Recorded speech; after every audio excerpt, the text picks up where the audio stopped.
할렐루야. 사탄의 그 유혹과 관련된 재미있는 이야기 한 토막으로 설교를 시작하려고 합니다. 경제적인 어려움을 겪고 있던 한 목사님이 자기 아내에게 이렇게 당부를 했죠.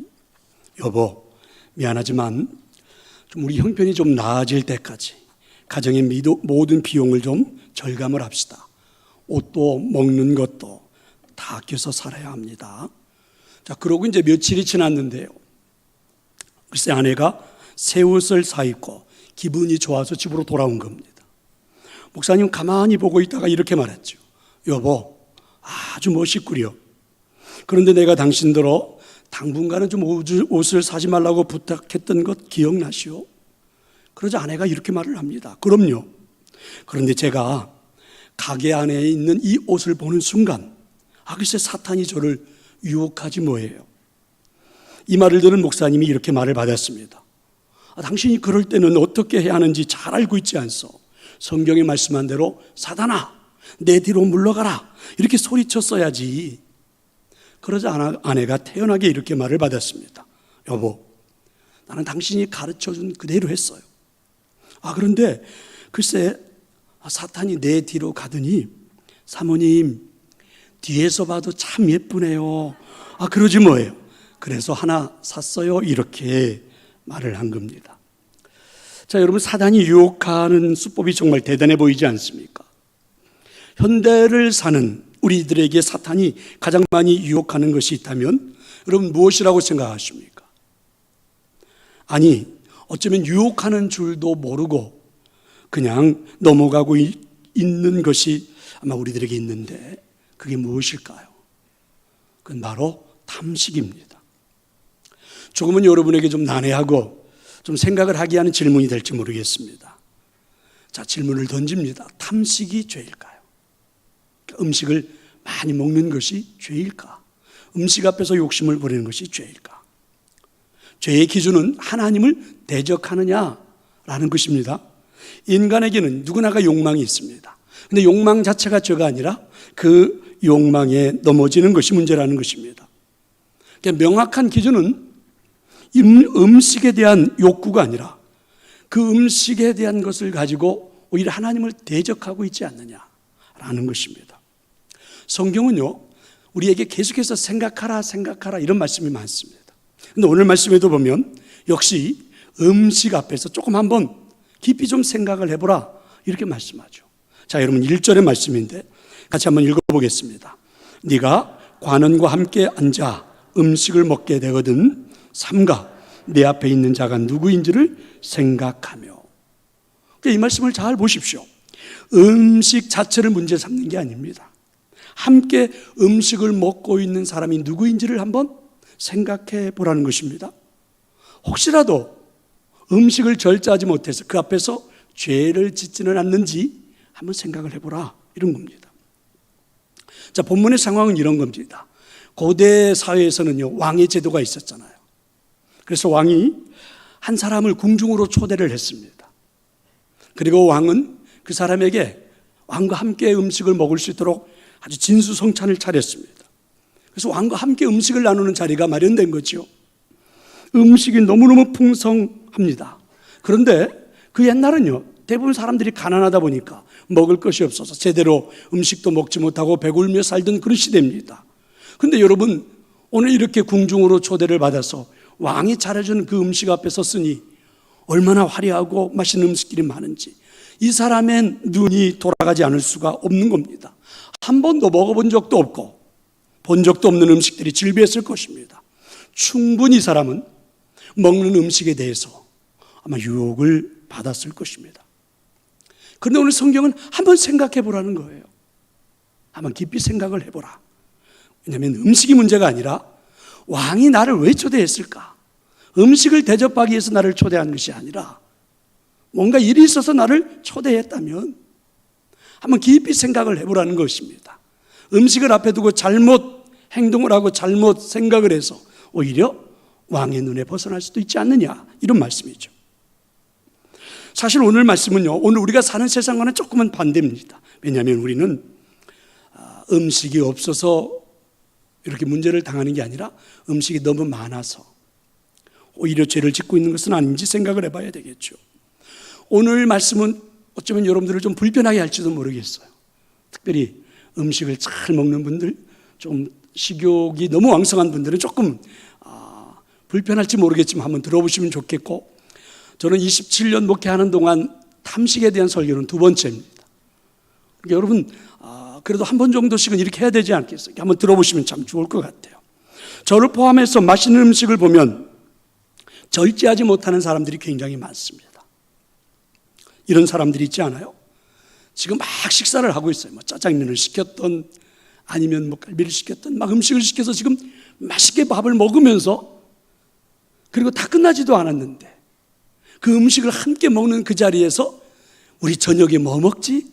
이렇게 말하는 분들이 간혹 있습니다. 그리고 저는 여러분 대단한 사람들이 있다고 생각을 해요. 어떤 사람들은 잘 이해가 되지 않지만 아침에 일어나서, 혹시 오늘 아침에 그랬는지 모르겠어요, 아침에 일어나서 삼겹살을 구워 먹는 사람들, 갈비를 먹고 이렇게 출근하는 사람들, 여러분 참 대단하지요. 이런 분들은 특별한 능력이 있는 사람들입니다. 정말 이해해요. 그런데 먹을 것이 늘 우리들의 삶의 욕망의 대상이 되는 것은 부인할 수는 없잖아요. 문제는 그것을 먹음으로 인해서 일어날 수 있는 것들이 무엇일까라는 것입니다. 오늘 우리에게 주신 말씀은 탐식에 대한 문제를 전부 다 망라하는 것은 아니에요. 그러나 한 가지만큼은 먹을 음식을 앞에 두고는 한번 생각을 해야 한다는 거예요. 한번 생각을 해보라, 이런 말입니다. 세븐데일리의 저자인 이 안소니 캠플러라고 하는 사람은요, 탐식의 문제에 대해서 이렇게 지적을 했습니다. 강단에서 설교하는 설교자들이 회중들에게는 사실은 별 관심도 없는 간음, 거짓, 이런 것들에 대한 죄에 대해서는 설교를 너무 많이 하면서, 그러나 회중들이 대개 일상에서 늘 범하고 살아가는 탐식의 문제에 대해서는 왜 이렇게 설교를 하지 않느냐, 이분은 이렇게 지적도 했습니다. 조금 일리가 있어 보이지 않습니까? 여러분, 이 탐식의 문제에 대해서 중세 사회는 교회에서 어떻게 설교도 하고 어떻게 교인들에게 신앙 훈련을 시켰는지 아십니까? 그래서 중세 사회에서는 탐식에 대한 문제를 이렇게 죄에 대한 것들을 분류를 했습니다. 먼저 너무 빨리 먹는 탐식, 너무 비싸게 먹는 탐식, 너무 많이 먹는 탐식, 또 너무 열심히 먹는 탐식, 너무 야단 법석을 떨면서 먹는 탐식. 물론 오늘 우리 시대하고 상황은 좀 맞지는 않겠지만 그래도 여러분 몇 가지 관계되는 게 있지요. 여러분은 몇 가지나 관계가 됩니까? 저는 너무 빨리 먹어서 조금 문제가 있습니다. 그런데 가만히 보면 사실 이 5가지 문제를 다 해결하면 굉장히 우리가 건강한 삶을 살 수 있지 않을까요? 그런 느낌은 듭니다. 그런데 여러분, 먹는 것 앞에서 하나님의 형상을 잃어버리는 것, 또 때로는 먹는 것이 우선순위가 돼서 인간의 존엄성마저도 잃어버리는 것, 이건 문제가 되지 않겠습니까? 하나님께서 만들어주신 우리 인생의 삶, 하나님의 형상이 존재하는 우리가 그 하나님의 형상을 나타나지 않고 잃어버린다면 이것 또한 여러분 심각한 문제가 아닐까요? 어느 분의 이야기인데요, 군에서 훈련받던 시절의 이야기를 하죠. 신부님들과 스님들이 패싸움이 일어날 뻔한 적이 있다고 그래요. 영천에 있는 삼사관 학교에서 훈련 중에 유격장의 훈련을 받으러 가기 위해서는 50km 정도를 밤새 행군해서 가야 된다고 그래요. 그럼 중간중간에 3개 종파에서 이문을 온다고 그럽니다. 교회 목사님들은 특별히 커피나 사탕을 가지고 와서 이문을 하고, 법당에서는 스님들은 껌과 사탕 같은 것을 가지고 와서 이문을 한대요. 그러면 서로 종교는 다르지만 따뜻한 전회로 함께 나누어 먹고 이런다고 그래요. 그리고 이제 한참을 걷다가 가장 힘든 길목에서 성당의 신부님들이 또 이문을 왔다는 겁니다. 그런데 불행하게도 이 신부님들은 신부 훈련생들만 모아놓고 치킨을 먹이는 겁니다. 어두우니까 차에 헤드라이트를 켜놓고 먹이고 있었어요.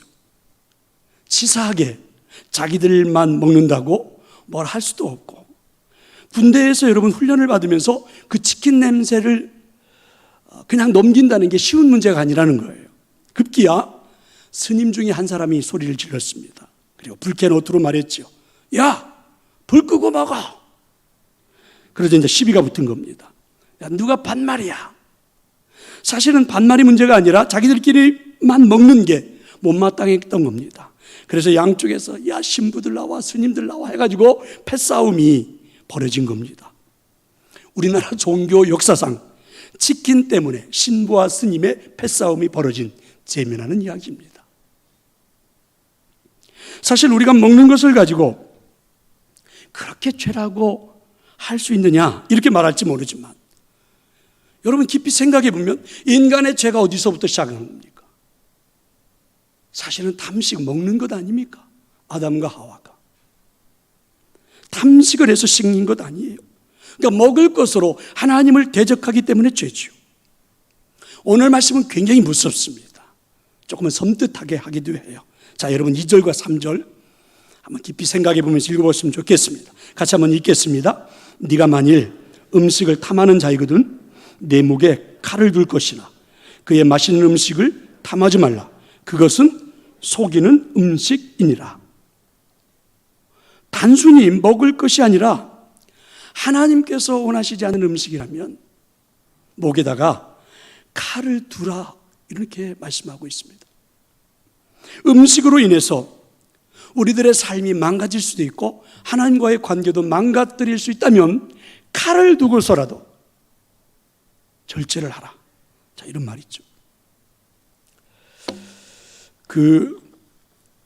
14세기 벨기에에 레이몬드라는 왕이 있었습니다. 왕으로 등극을 했는데 그의 동생이 반란을 일으킨 겁니다. 그래서 그 반란을 일으킨 동생을 제압을 했어요. 그런데 당연히 반란을 일으켰으니까 처형을 해야 되는데 차마 동생을 죽일 수가 없어서 이 철장이 있는 감옥 안에다가 가두었습니다. 대신 이 동생은 굉장히 체격이 우람하고 꽤나 컸던 것 같아요. 그래서 이 철장 안을 아주 촘촘히한 게 아니라 언제든지 나올 수 있도록 그 동생이 그 철장 안에서 그 육중한 몸을 잘 관리해서 조금 몸을 다듬어서 그 철장을 빠져나올 수 있도록 형이 배려를 한 겁니다. 자, 그러려면 이제 깊은 생각에 빠져서 내가 왜 이랬을까 이런 생각을 해서 좀 마음을 고쳐먹고 나오라는 의미였습니다. 그런데 그 철장에 갇힌 이 동생은요, 그럴 생각이 추호도 없고, 특별히 형이 왕이니까 좋은 음식들을 계속 주었을 거 아니에요. 그 음식에 길들여져서 자기 몸 관리를 하지 않고 나중에는 아예 음식이 노예가 되어버려서 그냥 그 철장 안에서 노예처럼 살다가 죽어버렸다라는 그런 이야기입니다. 근데 음식에 욕심을 부려가지고 결국 죽게 된 하나의 그런 이야기. 이런 사람 같으면 오늘 말씀이 맞잖아요. 목에 칼을 두고서라도 절제할 수 있었어야지.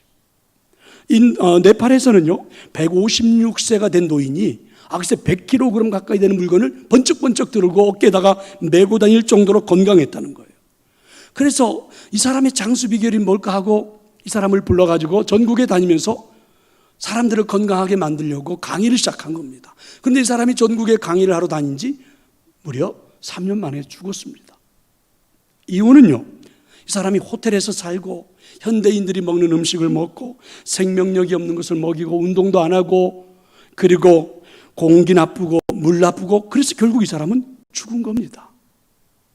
그러니까 여러분 한번 생각해 볼 필요가 있겠죠. 목에 칼을 두라, 음식 앞에서.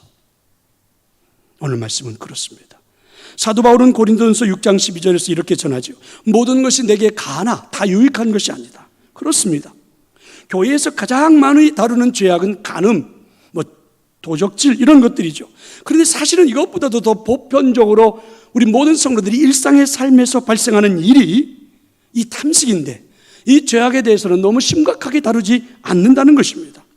사실은 우리는 이 탐식 때문에 그리고 우리의 삶에서 누군가에게 나누지 못하는 것 때문에 얼마나 커다란 죄악들이 얼마나 많은 무서운 살인들이 이 땅에 일어나고 있는지 생각을 해봐야 합니다.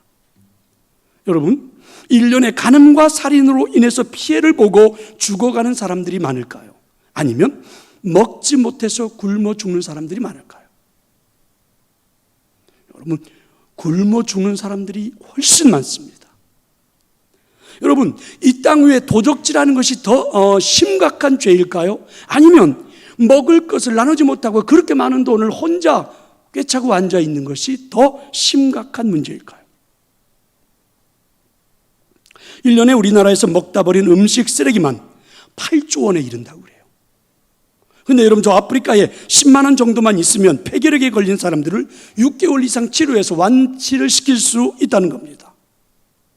아프리카에 있는 아이들에게 1만 원만 있으면 한 달을 먹여 살릴 수가 있대요.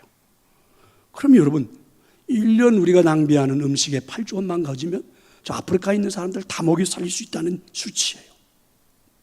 월드비전과 유엔에서 발행한 자료에 의하면 1,000원을 가지고 할 수 있는 일, 요즘은 아이들도 1,000원 좋아하지도 않습니다. 그 우리 지갑에서 1,000원 있어도 별로, 그죠?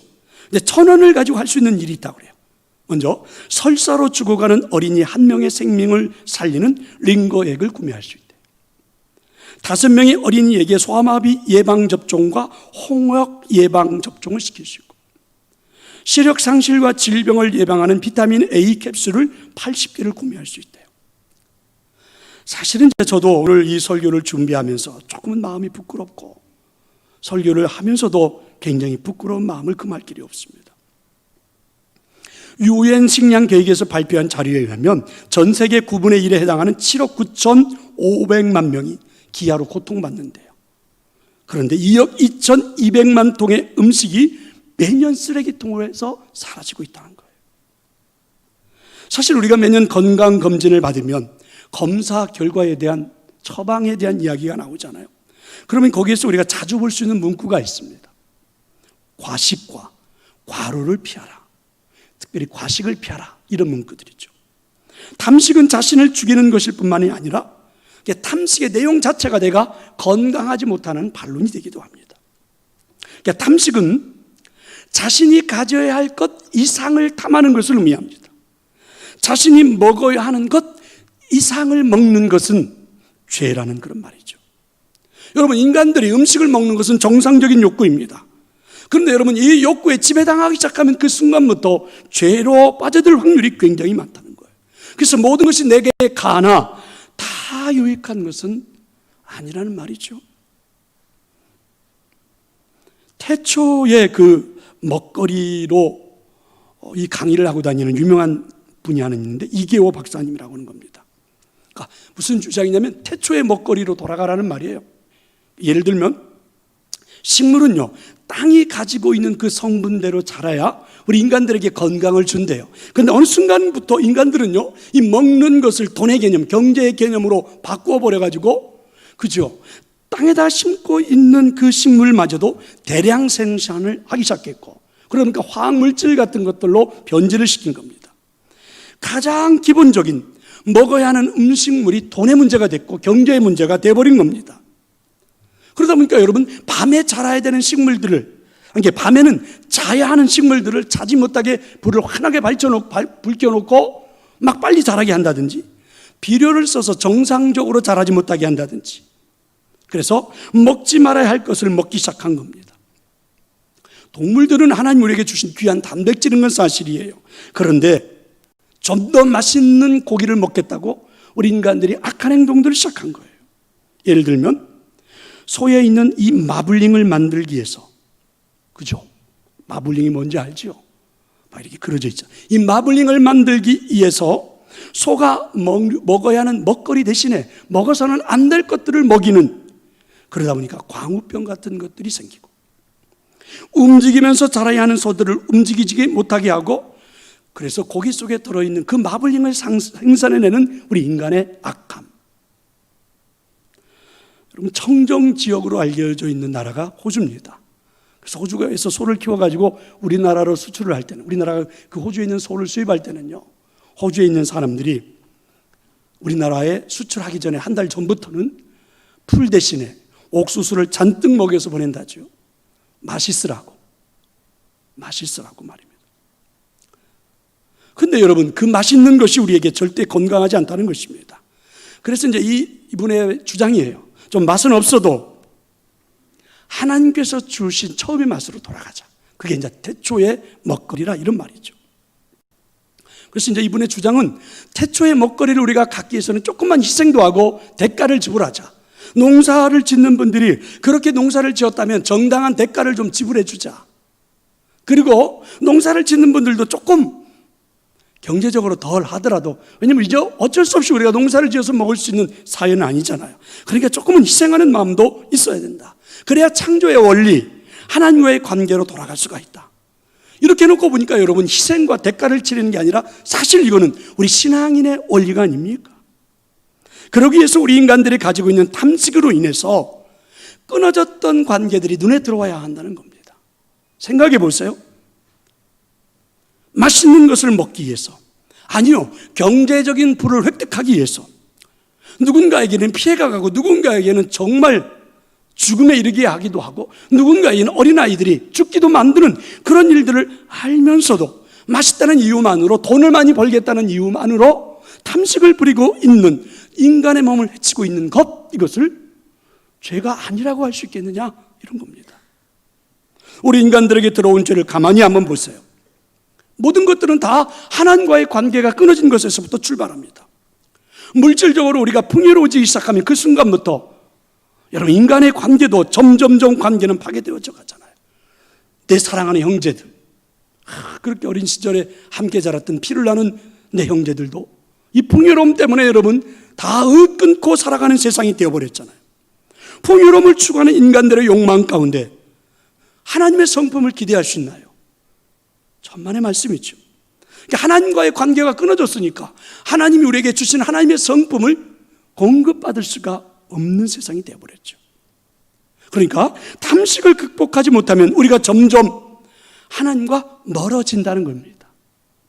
먹을 것을 절제하고 식탐을 극복하는 것이 하나님과의 관계를 새롭게 하는 것이라니 흥미있지 않아요?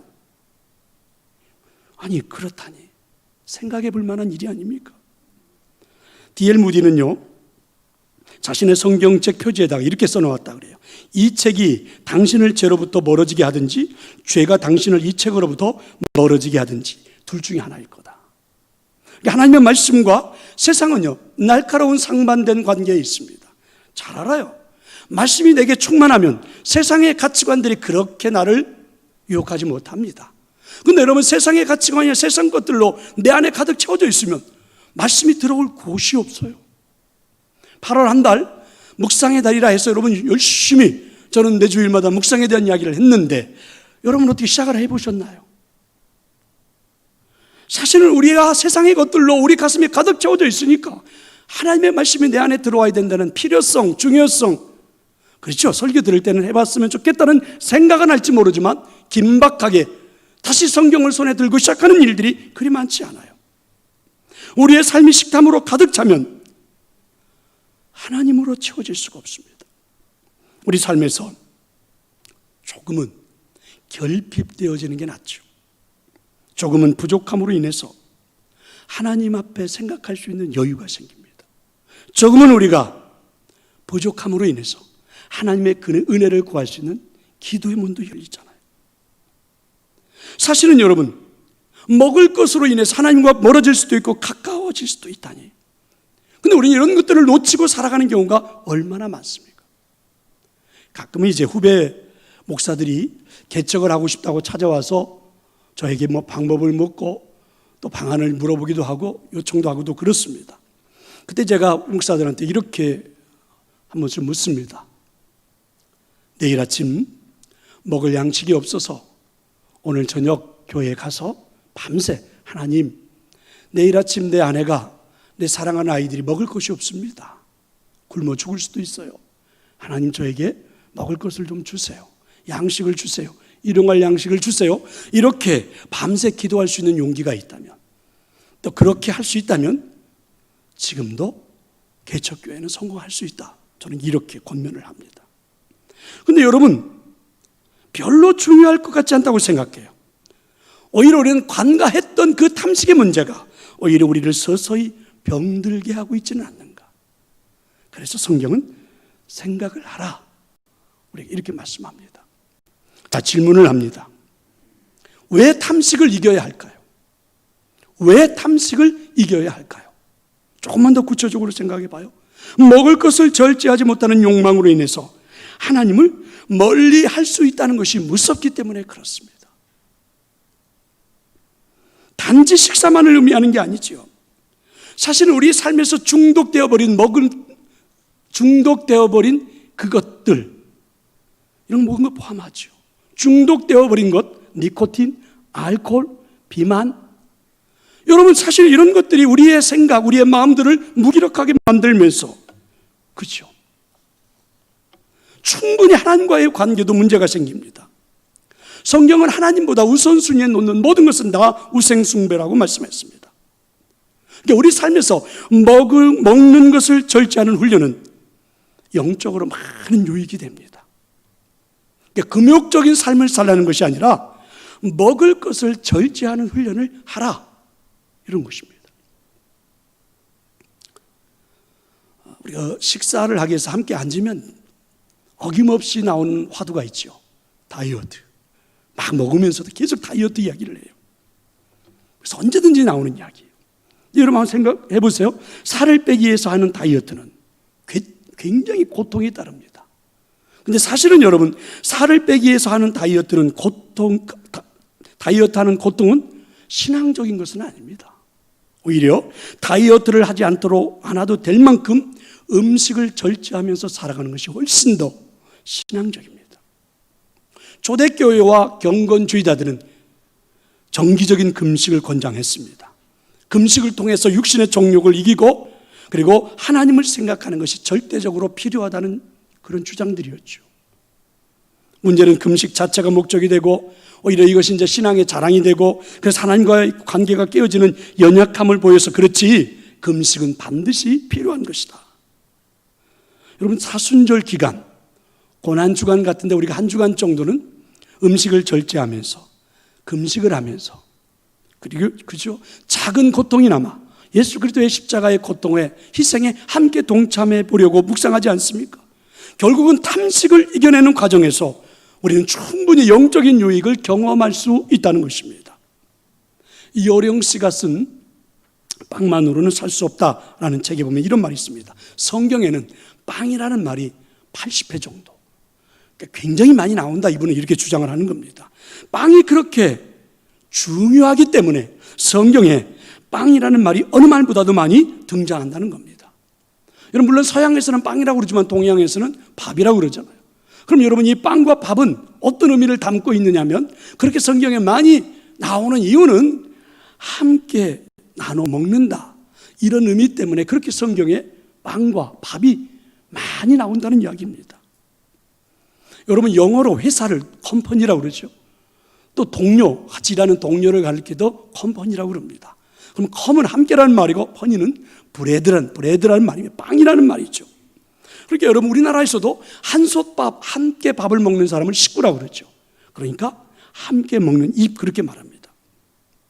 성경에서 이렇게 빵을 자주 언급하는 이유는 빵이요, 자기 자신의 탐심을 채우기 위한 것이 아니라 그걸 가지고 진정으로 옆에 있는 사람들과 교제하고 나눔으로 인해서 함께 이 공동체를 경험할 수 있다. 그래서 성경에서 그렇게 빵에 대한 이야기를 자주 하는 것입니다.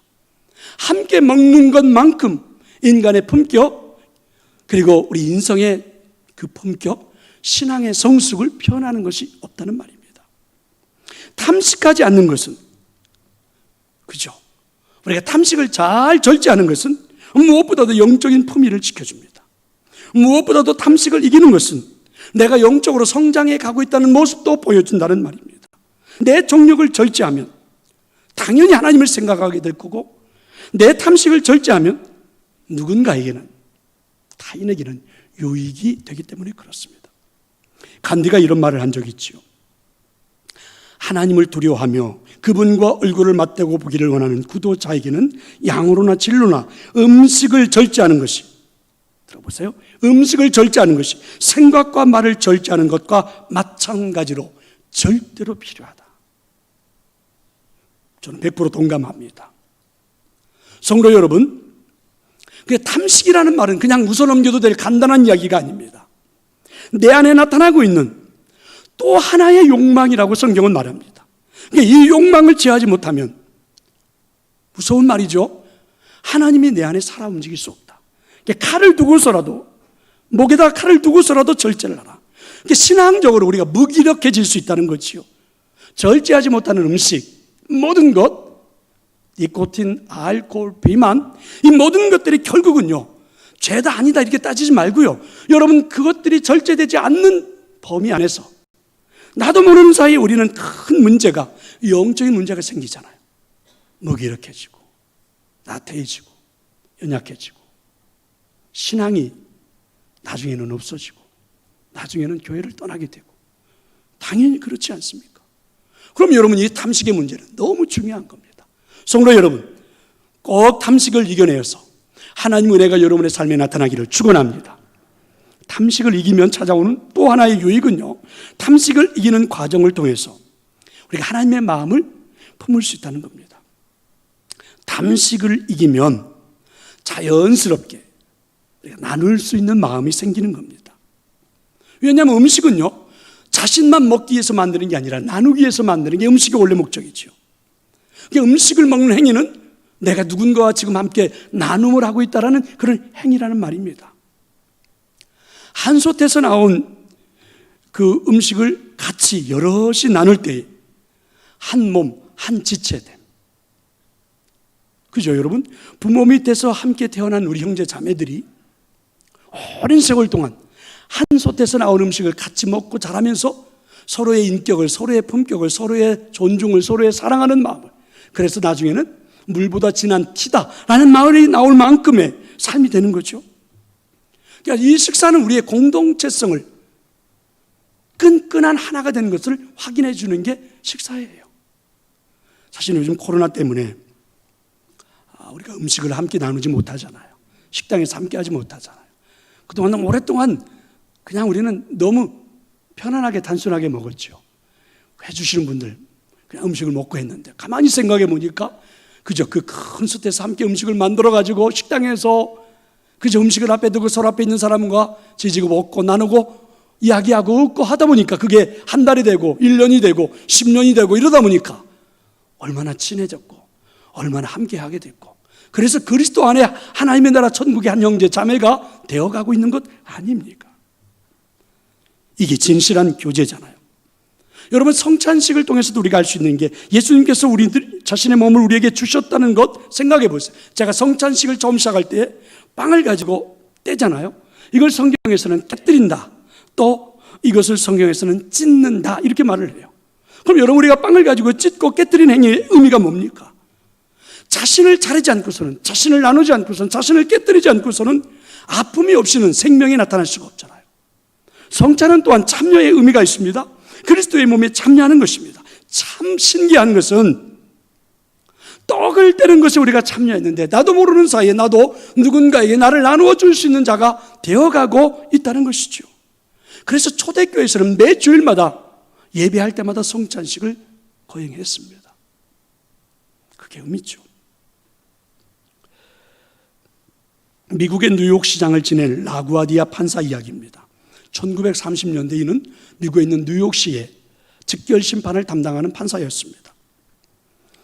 자신이 판사로 있는데 한 사건을 맡게 되었는데, 가게에서 빵을 훔친 한 노인이 법정에 선 겁니다.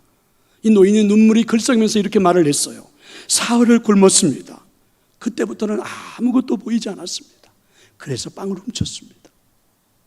라구아디아 판사는 근엄한 표정으로 판결을 내렸습니다. 당신의 절도 행위는 벌금 $10입니다. 대신 그 벌금은 내가 내겠습니다. 그리고 라구아디아 판사는 지갑에서 돈을 꺼냈죠. 그리고 재판장을 향해서 이렇게 말을 했습니다. 이 돈은 그동안 내가 너무 좋은 음식을 많이 먹은 죄에 대한 벌금입니다. 여러분들도 너무 많이 먹은 것에 대한 죄에 대한 벌금을 내고 싶다면 이 모자에다 돈을 담으십시오. 그래서 순식간에 $47를 모았다고 그러죠. 이 벌금을 가난한 그 노인에게 주었습니다. 그러자 노인은 울먹이면서 말했습니다. 이제는 작은 일부터 시작하겠습니다. 결코 남의 물건을 훔치는 짓은 하지 않을 것입니다. 그래서 이 라구아디아 판사의 판결은 명판결이 되어가지고 사람들에게 알려졌고, 나중에 이 사람은 뉴욕시장까지 했다고 그러죠. 성도 여러분, 탐식이나 과식은 죄입니다. 지극히 작은 음식 하나라도 나눌 때에 분명히 이 사회는 밝아질 줄로 저는 믿습니다. 많은 사람들이 노인의 도적질에 훔친 것을 비난할 수 있습니다. 그러나 또 다른 측면은 이 노인의 아픔을 공감할 수 있지 않습니까? 이때 일어나는 게 뭐였어요? 나눔 아닙니까? 그리고 이 아픔을 공감하는 사람들에게서 참여가 일어났고, 그랬더니 여러분, 이 노인이 다시는 내가 도적질을 하지 않겠다는 기적이 일어난 것 아닙니까? 여러분, 인류 역사의 가장 큰 기적이 무엇입니까? 예수님이 자신의 몸을 찢기고 나누어 준 것 아닙니까? 거기에는 피 흘림이 있었고 희생이 있었지요. 예수님의 절규가 있습니다. 엘리 엘리 라마 사박다니, 아버지여 아버지여 어찌하여 나를 버리시나이까. 이렇게 자신을 찢기고 자신을 내놓는 그 순간에 그곳에 참여했던 모든 사람들에게는 생명이 시작되는 역사가, 기적이 일어난 것 아닙니까? 탐식은요, 내가 절제해야지라는 것에서부터 시작하는 게 아닙니다. 그런다고 해서 극복되는 것이 아니지요. 주님의 마음에, 예수님의 마음에 동참할 때 가능합니다. 아멘. 피 흘림을 체험해보는 것입니다. 그리고 새로운 생명을 만들어내는 것입니다. 탐식은 분명 죄입니다. 그리고 죄의 삭은 사망일 거예요. 죄를 이기는 것은 죄를 짓지 아니하는 마음보다는 오히려 성경은 우리에게 선을 가르치죠. 선을 행치 않는 것이 죄다. 주님을 사랑하고 주님의 삶을 살아가면 저는 여러분 탐심을 극복할 수 있다고 믿습니다. 그게 최선의 방법이라고 믿습니다. 그럴 때 여러분 나눔의 원리, 복음의 원리, 생명의 원리가 우리의 삶에서 펼쳐지지 않을까요? 성도 여러분, 그래요. 어느 순간인가부터 우리도 모르는 사이에 음식 앞에 서서히 정욕과 욕심을 부리기 시작해서 여기까지 왔습니다. 그리고 우리는 거기에 익숙해져 버렸고 그게 문제가 될 거라고 조금도 생각하지 않은 우리들, 가만히 뒤돌아보면 내가 오늘 이렇게 무기력해지고 내가 오늘 이렇게 신앙의 열정이 사라져 버리고 오늘 하나님의 은혜를 그냥 간신히 붙잡고 가고 있는 이유 중에 하나가 그런 욕심, 그런 정욕, 여기서부터 시작된 것은 아닐까요? 그렇다면 오늘 우리는 극복해야 되지 않겠습니까? 예수 그리스도가 우리에게 주님의 몸을 나누어 새로운 생명을 만들어 준 것처럼 이제부터 우리들도 탐식하는 자, 절제할 줄 아는 것, 그것을 금할 줄 아는 것, 주님의 이름으로 선을 베풀며 나눔을 베풀며 시작해보는 것, 절대적으로 필요하지 않을까요? 저는 우리 모두가 탐식을 잘 절제하고 극복하고 영적인 충만함이 나타날 줄로 믿습니다.